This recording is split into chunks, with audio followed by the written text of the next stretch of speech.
Hello and welcome to my YouTube channel for Juls Creations. Today I'll be showing you some basics on working with polymer clay.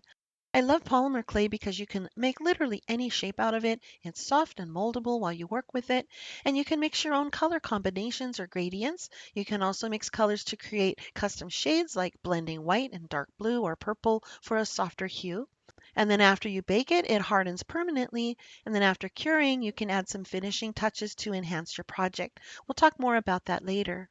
The Snowman is a simple project, but the focus of this tutorial is not about the design itself, but about getting familiar with polymer clay techniques. I'll be covering several methods such as shaping, cutting methods, adding colored textures, assembling and attaching components, burnishing, measuring, coloring, baking, and finishing with varnish. Additionally, we'll cover the use of basic tools, including our hands, which are the best tools of all. And I'll touch a bit on the clay pasta maker, which of course is optional. And since there is so much information, I did break this tutorial down into 3 videos, each one about 15 minutes long. So here we are on part 1 of 3 of how to work with polymer clay for beginners. There are a ton of different types of clay, but today we'll be working with polymer clay. The advantages of polymer clay are that it doesn't dry out, so you have plenty of time to work on a project, and it can be stored for many years. And then once baked, it becomes strong, durable, and water resistant without shrinking or warping. And then after baking, the polymer clay can be sanded, drilled, buffed, painted, or glazed to add the finish you want. Its smooth texture captures fine details and it's extremely versatile. It can be squished, sculpted, pressed into a mold, or shaped by hand. It can be used to make jewelry, key rings, magnets, decorative tool handles, bookmarks, figurines, pencil tops, or whatever you can dream up. Polymer clay comes in a wide range of colors. Here's one of my storage boxes just to show you. This is a Fimo clay box, which includes the fluorescent colors, standard colors, and metallic like copper. And I put some little labels on these just to make it easier for me to find. For example, FS would be for Fimo Soft, followed by the color name, and then I can easily find what I need. And there are also several shades of white. White glitter has a subtle shimmer. I don't know if you can see the shimmer there. Translucent white appears solid, but it becomes opaque after baking, which can create some unique effects. And then there's standard white, and that's the one that we'll be using for our snowman. For this project, we'll be working with white, tangerine, and black. And of course, Fimo is only one brand of polymer clay. There's also Sculpey and many, many others. Each has its own set of colors and variations, and you can explore different options online. And while all polymer clays work the same, their baking temperature may differ, which I'll go over later. And along with multiple brands, there are also multiple varieties of polymer clay, and it can be confusing where to start. So Fimo and Sculpey are all that I'll be reviewing today, since those are the ones that I use. And the reason is Fimo and Sculpey, I've always been happy with their results, so I haven't wanted to try anything else. But of course, you can use any polymer clay you like. And each brand of polymer clay has its own baking temperature. That'll be listed on the packaging. The color name and temperature can be printed anywhere on the package. Here on the Sculpey package, the temperature is on the side, and it says Sculpey is baked at 275 degrees Fahrenheit and 30 minutes per quarter inch of thickness. And then here on the Fimo package, it says to bake Fimo at 230 degrees Fahrenheit and 30 minutes per quarter inch of thickness. So here, the color name shows sunshine, and then this one says white. Now here are the main differences that I've found between Fimo and Sculpey. For Sculpey, it's great for bulky projects, which will cure hard. For tiny intricate work, it is a little bit brittle and prone to breaking. But Sculpey has a large variety of colors, including fluorescent, glittered, and pastel. Sculpey also carries specialty clay, such as Bake Shop, which is like an eraser clay to make pencil tops and other things. They also carry Bake and Bend, which cures flexible, so you can use that for bendable figurine arms and so on. Fimo is great for delicate projects. It has very slight flexibility, so it's less prone to breaking if bent. It also works well for bulkier pieces. And Fimo Soft is easier to condition, while Fimo Effect has a variety of specialty colors like glitter, pastels, and gemstones, among other varieties. And I generally just use the Fimo Soft for my projects. Working with polymer clay requires a lot of work with our hands. So if you have arthritis or any difficulty with your hands, then polymer clay may be something that you find difficult to work with, especially when conditioning or softening the clay. In that case, air dry clay, which is much softer, might be a good alternative. With any project, you'll also want to gather your supplies before starting so your workflow isn't interrupted while having to go find things. Here are the tools and supplies that we'll need for this project. We need an acrylic roller. The one with the large diameter is preferred, but the skinny one does work fine. One steel cutting blade, approximately 6 inches long. A razor knife, which is optional but very helpful. A piece of plastic wrap about a foot long, and that's optional as well. Two wooden skewers. And then to make the snowman, you can use any polymer clay, but again, remember that each type of clay bakes at its own temperature. For this project, I'll be using Fimo Soft. Polymer clay typically comes in 2-ounce packages, and we'll need approximately 2/3 of the package of white, 1/8 of the package of mandarin or orange, 1/4 of the package of black, and then of course any leftover clay can be used for future projects. We'll also need 3 wooden round toothpicks. And then for cleanup, we'll want a little bit of rubbing alcohol and some cotton rounds. For some options, if you want to add blush to the cheeks for the snowman, you can use some pink blush or chalk pastel and apply that with a cotton swab. And if you like to turn your snowman into an ornament, then we'll use a small ice screw. Liquid clay is not required for this project, but it can act like a glue. For example, dipping an attachment like the snowman's arms into liquid clay before placing them will help secure them as they bake, and then they harden just like the clay. If you decide to use liquid clay, be sure to get the translucent one to avoid adding any unwanted color. And I'll discuss varnishing in more detail later, but it's highly recommended for a nice finished look. And if you plan to varnish your snowman, I suggest using a water-based polyurethane. I use a satin finish, but any non-yellowing varnish will work. And of course, you'll need an oven. We will be using a conventional oven to bake our project. No, not a microwave. And you can use your kitchen oven, or to make an easier work area for yourself, you can use a compact countertop oven. A countertop oven only needs 3 settings: bake, temperature, and a timer that automatically shuts it off. This is the oven that I use. It's old but reliable, and any model will work. You can find affordable options online. And a compact countertop oven is great for small projects like jewelry or small figurines, and it takes minimal space. It also uses less energy than a full-sized oven and doesn't require preheating. You will want a pan that's completely flat if possible. Some of the countertop ovens will come with a pan that sometimes has this little lip in the middle instead of just being completely flat. That's not ideal because it minimizes our space to fit things on the pan. If your oven's pan isn't flat, you can usually find the same size replacement pan online and sold separately. Here is an example. So this pan is flat all the way across, so it gives us more room to work on the projects.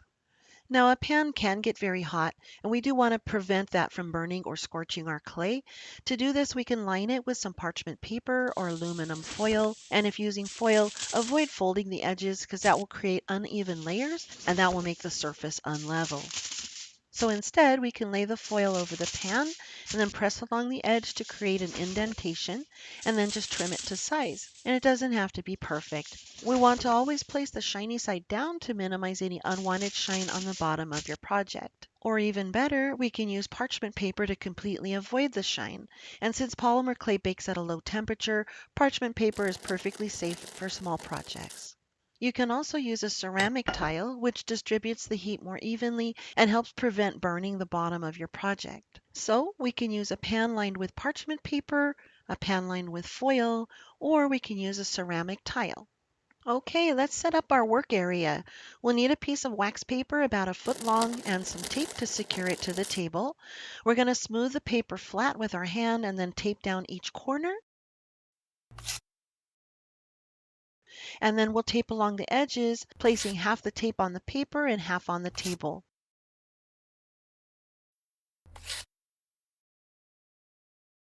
And now our paper is secured down and it won't shift around while we work. And let's gather our tools so that we can get started.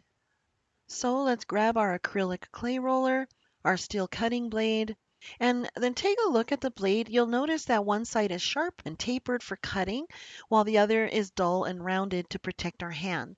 The dull edge can also be used for making indentations without cutting through the clay, and this is really useful for making markings or adding texture.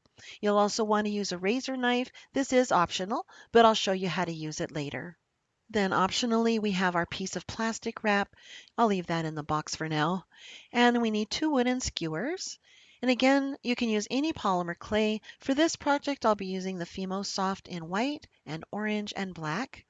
We need three toothpicks. Optionally, we can use mauve pastel chalk with a cotton swab to add some blush. Also optional, we have our translucent liquid clay, which can help secure the eye screw, arms, or gloves. And now let's move on to conditioning our clay. Before we begin, let's wash our hands to keep the clay clean. And next we need to condition our clay, which means to squish and work the clay until it's soft and workable. This is the hardest part of working with clay, but it is required. And once it's conditioned, the rest is playtime. And we only need to condition the amount of clay that we're using, not the entire package. The new clay is usually pretty firm, but conditioning will distribute all the ingredients evenly, removing any air bubbles, and then it makes it smooth and pliable. If the clay is not conditioned properly, the clay may crack or crumble after baking. And I'll be going over a few tips to make conditioning the clay easier. And it is better to condition just a little extra clay than not have enough. That will prevent you from having to stop mid-project to condition more clay. So conditioning what you think you'll need plus a little is always a good idea.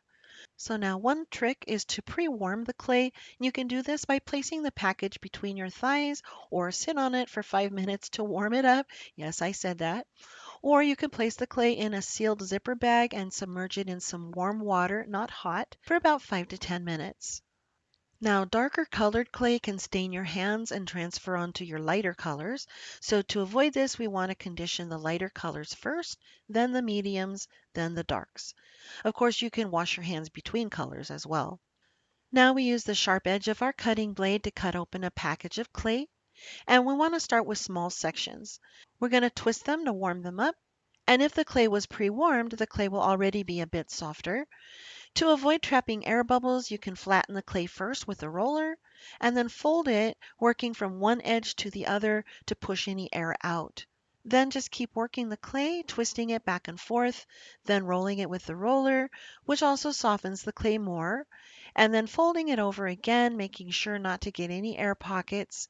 And then once it starts to loosen up, your clay roller will really help with squishing the clay to make it soften faster. And if you have a clay pasta machine, even more so.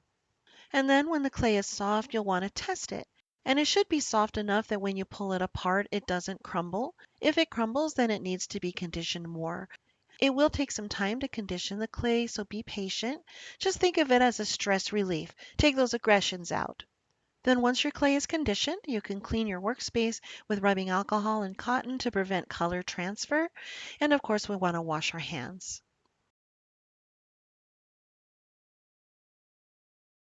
And if you have a clay pasta machine or you're considering one, it does make conditioning a lot easier. And if you work with the clay often, I highly recommend one with numbered settings for the thickness. This machine has 7 thickness settings. You can adjust it by pulling your handle out, twisting it to the next setting, and release. I always start with the highest number, the thicker setting, and then gradually move to lower numbers to thin the clay. The crank handle on the side rotates the rollers as we feed the clay through. It also comes with a clamp to secure it to the table, keeping it steady while cranking.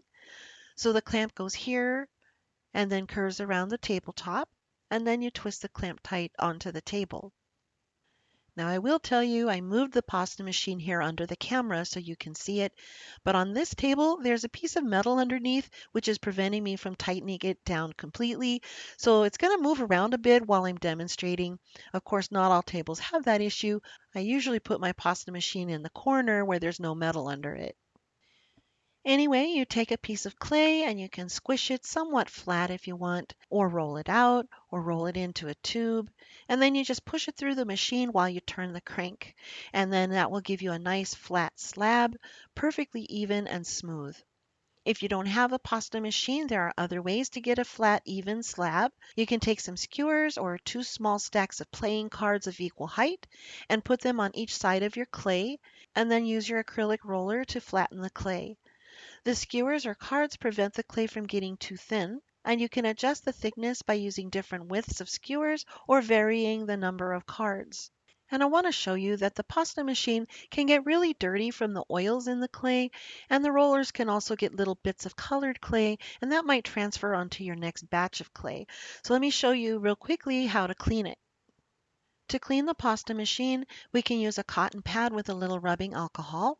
Rolling the crank forward pulls the clay inside, but rolling it backward lets us clean the rollers without the pad being pulled in. And we slide the pad across while cranking to clean the rollers. Then we wipe down the rest of the machine, the dial, the base, the handle.